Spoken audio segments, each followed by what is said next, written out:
Good morning students. আমার স্নেহের প্রিয় ছাত্রছাত্রীরা, আজ আমি পঞ্চম শ্রেণীর অঙ্ক ক্লাস নেব। তাই পঞ্চম শ্রেণীতে তোমরা যারা পড়ো, তোমাদের আমার গণিত বইয়ের 214 থেকে 221 পাতা খোলো। 214 পাতায় দেখো আছে ত্রিভুজের ধারণা। কেমন?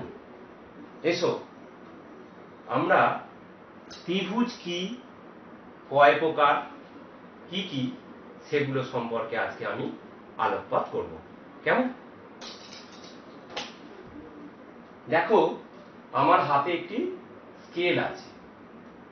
এই স্কেলের সাহায্যে আমি রেখাংশ আঁকছি।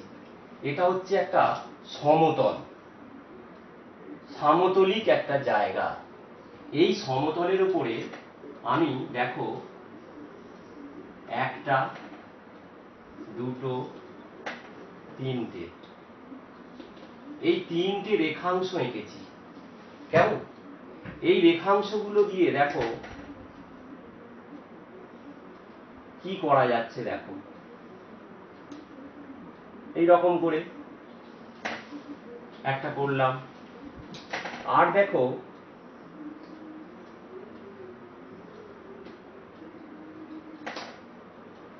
ওই তিনটে রেখাংশকে ব্যবহার করে আমি দুটো এই সমতলের উপরে ছবি আঁকার চেষ্টা করেছি।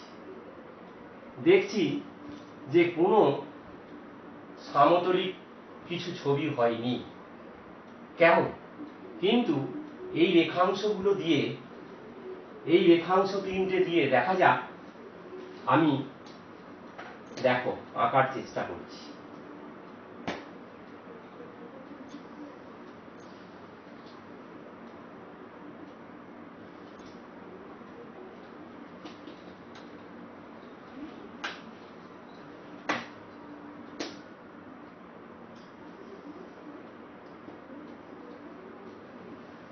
দেখো তো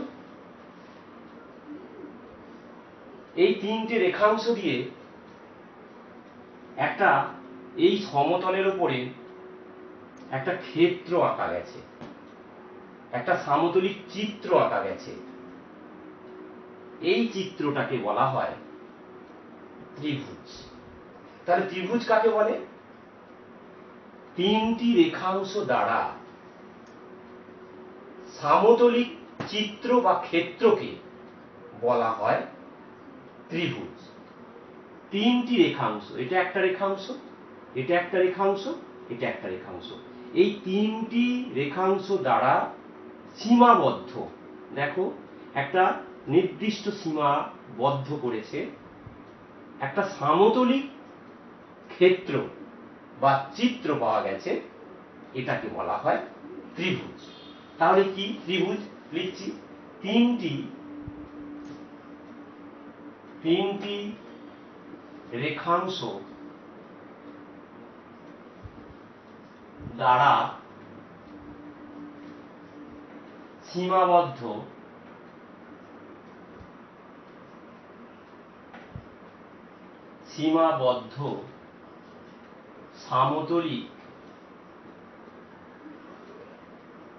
সমতলিক চিত্র বা ক্ষেত্র কে বলে ত্রিভুজ। কেমন? তাহলে তিনটি রেখাংশ দ্বারা সীমাবদ্ধ সমতলিক চিত্র বা ক্ষেত্রকে বলে ত্রিভুজ। এইবার দেখো এই ত্রিভুজটা আমি একটা নাম দিচ্ছি। দেখো এ, এটা বি, এটা সি। তাহলে এই ত্রিভুজটার নাম কি? এ বি সি ত্রিভুজ। এ বি সি ত্রিভুজ। ত্রিভুজটার নাম এবিসি। এবার দেখো এই এবিসি ত্রিভুজের এইখানে দুটো রেখাংশ যুক্ত হয়ে একটা বিন্দু পাওয়া গেছে। এই রেখাংশ দুটো যুক্ত হয়ে বি একটা বিন্দু পাওয়া গেছে, এই দুটো রেখাংশ যুক্ত হয়ে সি একটা বিন্দু পাওয়া গেছে। তাহলে এই ত্রিভুজটার তিনটে বিন্দু পেয়েছি, এ বি সি। এগুলোকে কি বলে জানো? শীর্ষবিন্দু। তাহলে এ বি সি হলো ত্রিভুজটির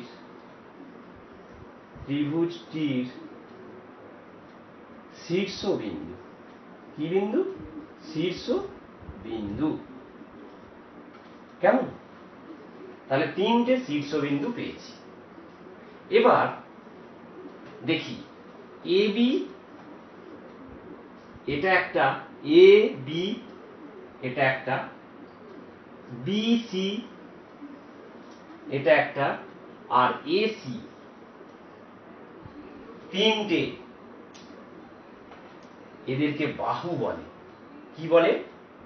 ত্রিভুজটির বাহু। তাহলে এ বি,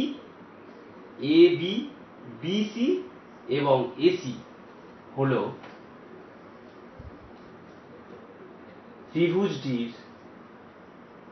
ত্রিভুজটির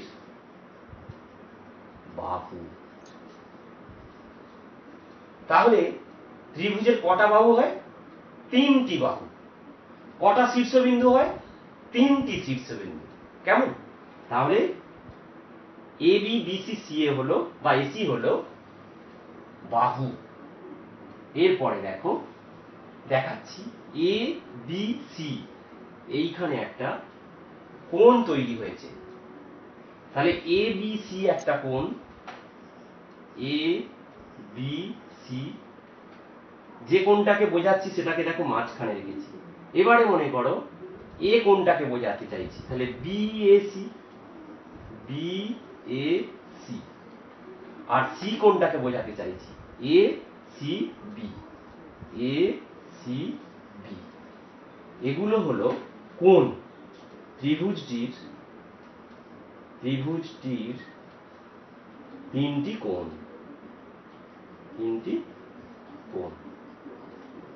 কেমন? তাহলে দেখো শীর্ষবিন্দু পেলাম, তিনটে শীর্ষবিন্দু, তিনটে বাহু পেলাম এবং তিনটে কোণ পেলাম। কেমন?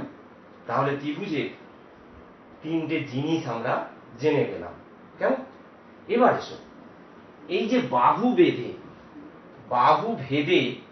ত্রিভুজ কয় প্রকারের হয় দেখি। দেখ,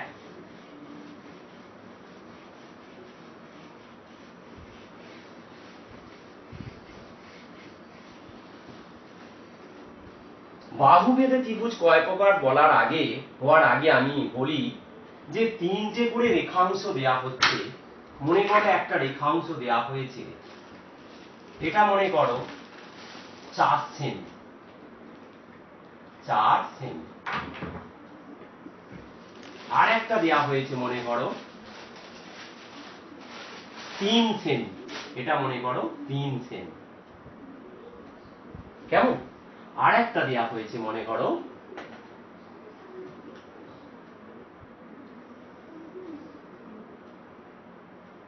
এটা মনে করো 6 সেমি। কেমন? এখন দেখতে হবে যে এই তিনটে রেখাংশ দিয়ে ত্রিভুজ আঁকা যায় কিনা। দেখো একটা সহজ নিয়ম বলে দিই, এই তিনটে রেখাংশের মধ্যে বড় রেখাংশ কোনটা? 6 সেমিটা। তাহলে এটা বাদ দিয়ে বাকি যে দুটো রেখাংশ আছে সেই দুটো রেখাংশ যোগফল কত? 4 সেমি আর 3 সেমি, 7 সেমি। তাহলে 4 আর 3 যোগ করে হলো 7 সেমি। এদের যোগফলটা যে বড় রেখাংশ তার থেকে যদি বেশি হয় তাহলে সেই তিনটে রেখাংশ দিয়ে ত্রিভুজ আঁকা যাবে। তার মানে এখানে দেখো এদের যোগফল বড় রেখাংশের থেকে বেশি, তার মানে এই তিনটে রেখাংশ দিয়ে ত্রিভুজ আঁকা যাবে। কিন্তু যদি বলা হয় মনে করো এটা 2 সেমি, এটা মনে করো 2 সেমি, আর একটা মনে করো 2 সেমি। কেমন? আর একটা মনে করো 4 সেমি। দেখি এটা কি হবে, না দেখি বড় যে রেখাংশটা সেটা বাদ দিয়ে ওই দুটো যোগ করে দেখো, 2 2 4, তাহলে 4 আর এই বড় রেখাংশের সমান হয়ে যাচ্ছে না। আমি বলেছি যে বড় রেখাংশ বাদ দিয়ে বাকি দুটো যোগফল বেশি হতে হবে, কিন্তু এখানে দেখো সমান হয়ে গেছে, তাহলে এই তিনটে রেখাংশ দিয়ে ত্রিভুজ আঁকা যাবে না। কেমন? তাহলে এটা সমান হয়েছে। আর একটা উদাহরণ দিয়ে দেখি, মনে করো এটা 3 সেমি, এটা মনে করো 2 সেমি, আর একটা মনে করো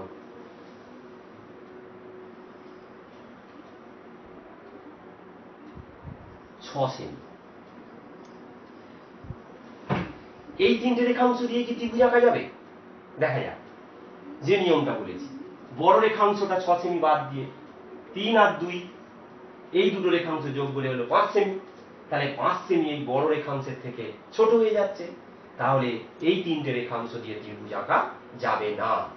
তাহলে কি বললাম, তিনটে রেখাংশ, বড় রেখাংশ বাদ দিয়ে বাকি যে দুটো রেখাংশ আছে সেই দুটো যোগফল যদি বড় রেখাংশের থেকে বেশি হয় তবেই কিন্তু ওই রেখাংশ তিনটে দিয়ে ত্রিভুজ আঁকা যাবে।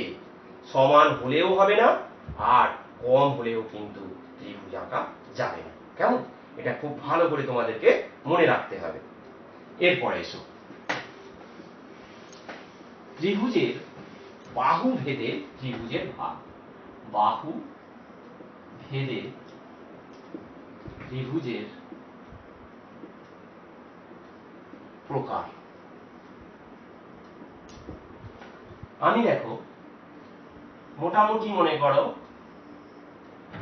একটা ত্রিভুজ এঁকেছি,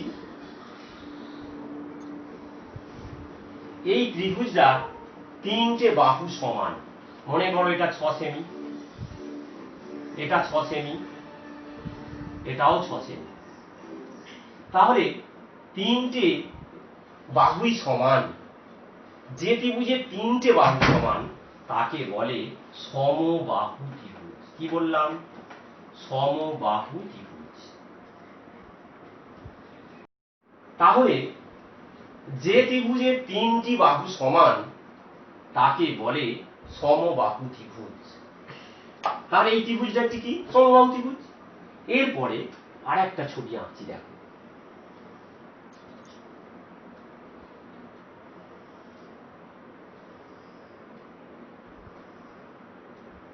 এই যে ত্রিভুজটা এঁকেছি এটা মনে করো 6 সেমি, এটা মনে করো 6 সেমি,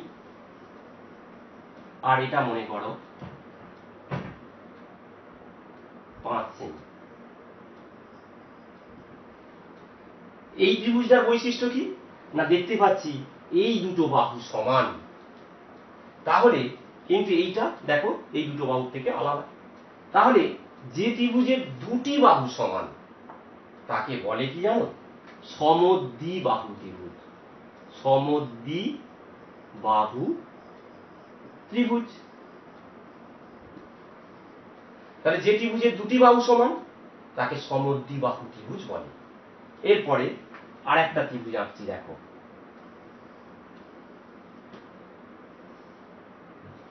এই ত্রিভুজটা দেখো বাহুগুলো অসমান, তিনটি তিন রকমের, এটা একটা মাপ, এটা একটা মাপ, এটা একটা মাপ, বিষম, তিনটেই কি হচ্ছে? আলাদা। একে বলে বিষম বাহু ত্রিভুজ।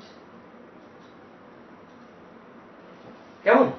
তাহলে তিনটে বাহু ভেদে তিন প্রকার ত্রিভুজ পেয়ে গেলাম। সমবাহু ত্রিভুজ, তিনটে বাহু সমান; সমদ্বিবাহু ত্রিভুজ, এই ত্রিভুজের দুটি বাহু সমান; আর বিষমবাহু ত্রিভুজ, যার তিনটে বাহুই অসমান, তিনটি আলাদা, একে বিষমবাহু ত্রিভুজ বলে। তাহলে এটা বাহু ভেদে গেল। এবার চলে এসো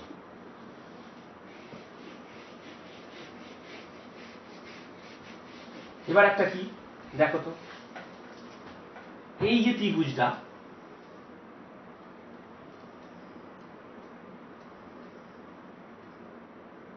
এই যে ত্রিভুজটা এঁকেছি, এই কোণটা, এই কোণটা, এই কোণটা তিনটে কোণ, নাম দিচ্ছি এ বি সি।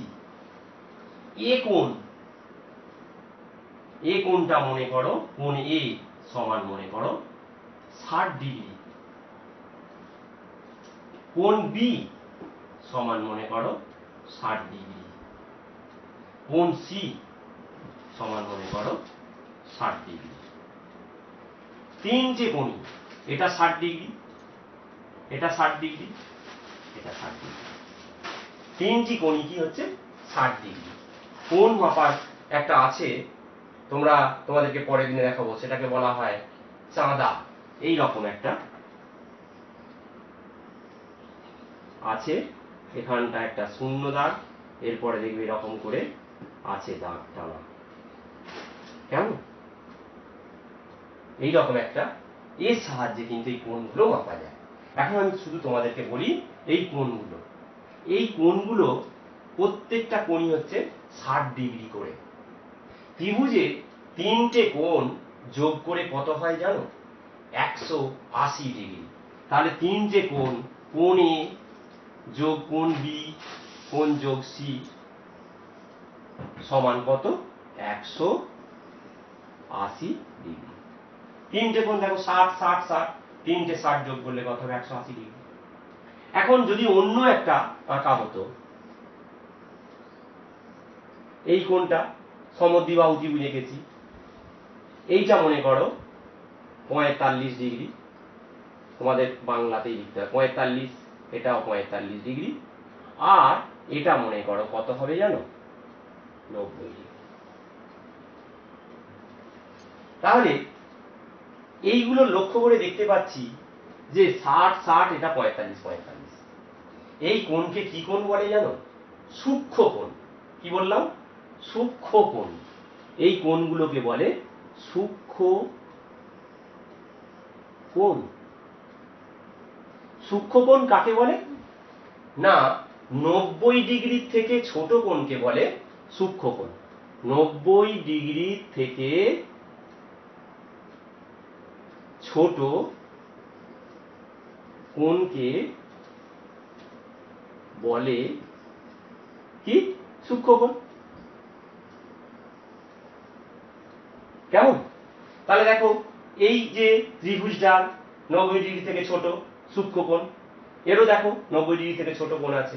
তাহলে এই দুটো ত্রিভুজকে বলে সূক্ষ্মকোণী ত্রিভুজ। শুধু মনে রাখো, সূক্ষ্মকোণী ত্রিভুজ। কেমন? এটা একটা গেল। এবার একটা লাস্ট তোমাদের একটা দেখাচ্ছি।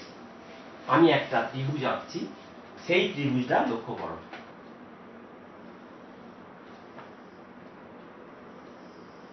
এই যে একটা ত্রিভুজ এঁকেছি এ বি সি, এই কোণটা কত জানো?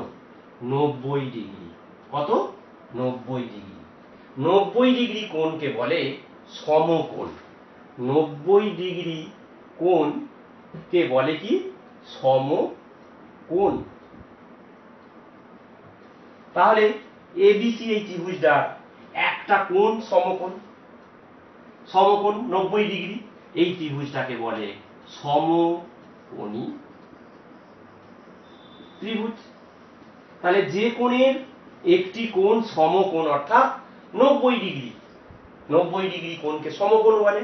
তাহলে এবিসি এই ত্রিভুজটার কোণ কত? 90 ডিগ্রি। বি কোণটা, সেই জন্য এই ত্রিভুজটাকে বলে সমকোণী ত্রিভুজ। এবার সমকোণী ত্রিভুজে বিপরীত বাহু কোণটা জানো? এসি। এসি হলো বি কোণের বিপরীত বাহু, অর্থাৎ সমকোণের বিপরীত বাহু। একে বলে কি জানো? অতিভুজ। কি বললাম?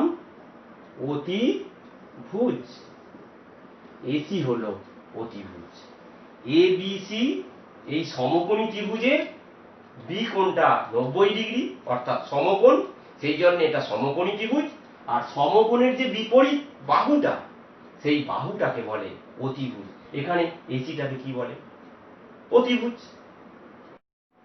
আবার দেখো, এই যে সমকোণী ত্রিভুজটার এই যে বি কোণটা সমকোণ, তার সংলগ্ন দুটো বাহু এবি আর বিসি এই দুটো সমান, এ বি সমান বিসি, এই দুটো বাহু সমান।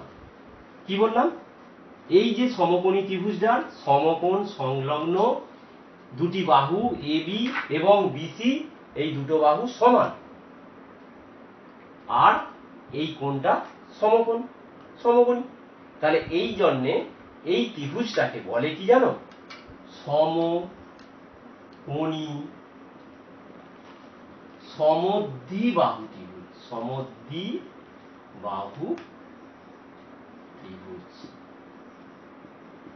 কেমন? তাহলে সমকোণী ত্রিভুজে সমকোণ সংলগ্ন দুটি বাহু সমান, সেই জন্যে এই সমকোণী ত্রিভুজকে বলা হয় সমকোণী সমদ্বিবাহু ত্রিভুজ। তাহলে দেখো, এই যে সমকোণী ত্রিভুজের কি বৈশিষ্ট্য পেলাম? না, একটা কোণ সমকোণ, সমকোণের বিপরীত বাহুটা বড়, তার নাম অতিভুজ। আর যদি সেই সমকোণী ত্রিভুজে সমকোণ সংলগ্ন দুটো বাহু যদি সমান হয়, তাহলে সেই ত্রিভুজটাকে বলা হয় সমকোণী সমদ্বিবাহু ত্রিভুজ। তাহলে আজকে তোমাদের এই 221 পাতা পর্যন্তই যে অঙ্কগুলো, ত্রিভুজ সংক্রান্ত যে অঙ্কগুলো, সেই অঙ্কগুলো আমি তোমাদের ধারণা দিতে পেরেছি। আশা করি তোমরা নিশ্চয়ই বুঝতে পেরেছো। তোমরা তোমাদের বইয়ের 221 পাতার যে 1 থেকে 11 পর্যন্ত যে অঙ্কগুলো আছে, এগুলো তোমরা অনায়াসেই করে ফেলতে পারবে। আমি আমার বোঝানোর মধ্যেই সব কথাগুলো বলে গেছি। কেমন? তাহলে তোমাদের ক্লাস এখানেই শেষ করছি। তোমরা সবাই খুব ভালো থেকো, সুস্থ থেকো। অনেক ধন্যবাদ।